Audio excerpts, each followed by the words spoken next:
Hello everyone, and here we are for Vocabulary Unit 9. Hopefully you can cut and paste your terms into your notebook and begin with the list that I have in front of me now. We'll just go in order to make it simpler. We start with dirge. If you think back to the Iliad, Andromache and her women were singing dirges in Book 6 after Hector had left. A dirge is a sad song, a funeral song. In American Pie, we sang dirges in the dark the day the music died. A doctrine is something that we would call a set of beliefs. They followed that doctrine. A set of beliefs that could be taught by a church or a political party or a group, If you doff your cap or doff one's cloak, to doff is a verb to take off. So you take off your hat. You should doff your cap when you see a young lady, for example, in terms of chivalric code. To be dogged about something is to be tenacious, to go after it, to be determined.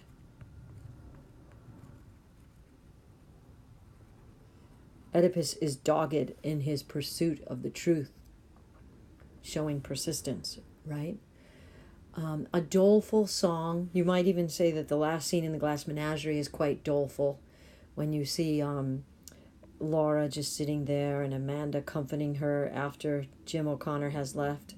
And doleful is expressing sorrow, something that is melancholy or mournful.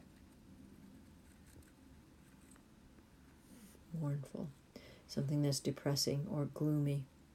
There are the doleful consequences of Oedipus leaving Corinth, for example.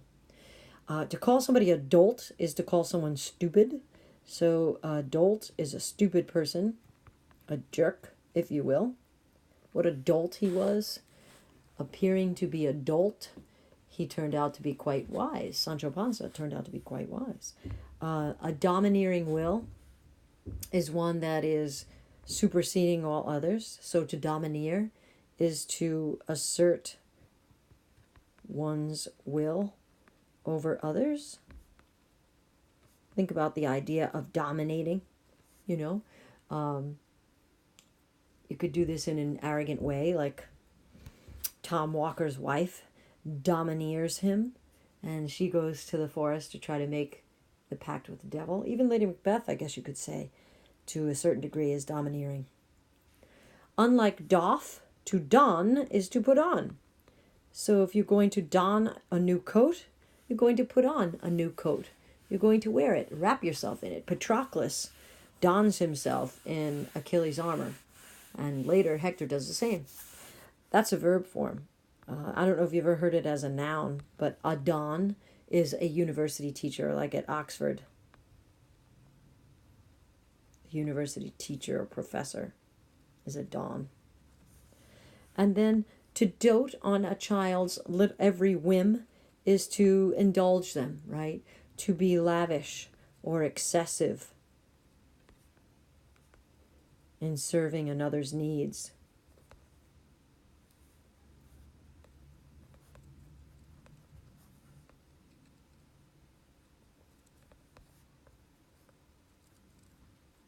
She doted on his every need. Okay, moving right along. When something is dowdy, it is shabby, it's worn, it's not necessarily looking fresh or worthwhile, it's not neat. For example, if you know the story of Ulysses or Odysseus, at one point he takes on a dowdy appearance and he disguises himself as a beggar when he returns to Ithaca in order to kill all of Penelope's suitors. And drab is almost the same. Drab is sort of dull and lifeless. It lacks any kind of energy. It's kind of faded in appearance. A drab outfit or drab colors don't seem to have any vivacity. Araby turned out to be a drab, cheap carnival. The dregs of a society are the worthless parts of it, the worthless residue. We talk about the dregs at the bottom of a glass, the worthless residue, the kind of the garbage, the detritus, if you will, the sediment. I think England in 1819 by Percy Shelley is a sonnet that talks about princes being the dregs of their dull race when he's talking about England in a political level. To drone on is, as a verb, to talk in a mundane voice, in a dull, monotonous tone. Think about Simon Wheeler in the celebrating Jumping Frog of Calaveras County. He just drones on and on. And then drone as a noun has lots of meanings. Right now, the very popular meaning for drone is an unmanned craft. Those drones that are flying above, spying on us, an unmanned aircraft. Or a drone could simply be a stingless male bee. The drones are the ones that just do all the work without the glory. When we talk about dross, we're talking about dregs. We're talking about waste matter, rubbish, junk.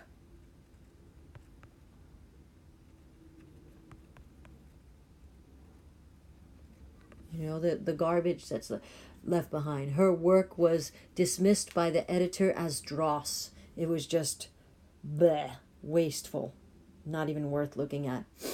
If your work is a drudgery, it means you get no satisfaction from it. Drudgery is menial work.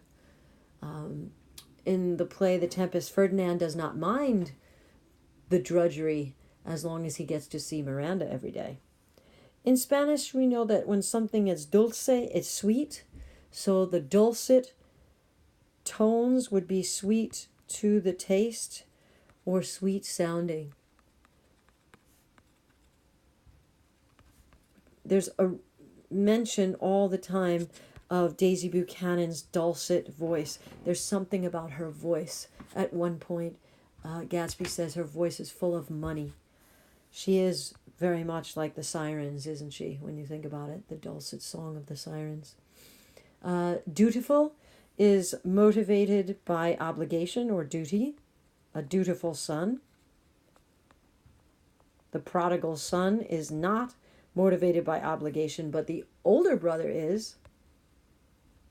He's very dutiful. He's responsible.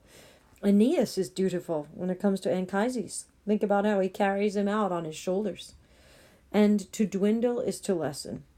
Her hopes were dwindling. To lessen, to diminish. She did not think she would find the pieces of her husband to put back together again. Thanks to Nephthys, she was able to do so. The Trojans know that their chances of victory are dwindling.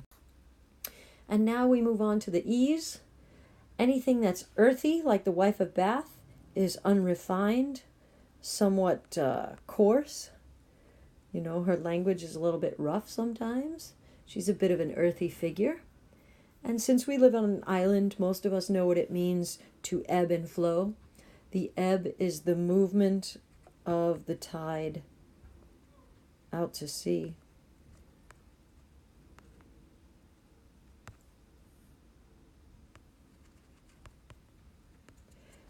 If one's hopes ebb, it means to diminish, to dwindle.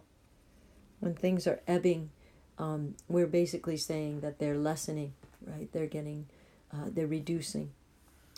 To eclipse, well, we know an eclipse, in terms of the sun or the moon, is an obscuring of light.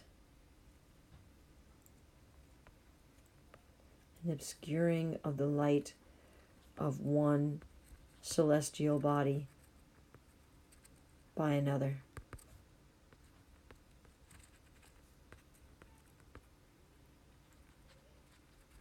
And if we use it as a verb, to eclipse someone would be to overshadow them, to outshine them, right? The supporting actor eclipsed the popularity of the lead, for example. If water is eddying, it is to move in a circular way.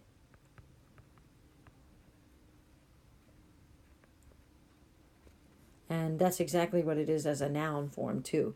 An eddy is a circular movement of water, kind of like a whirlpool.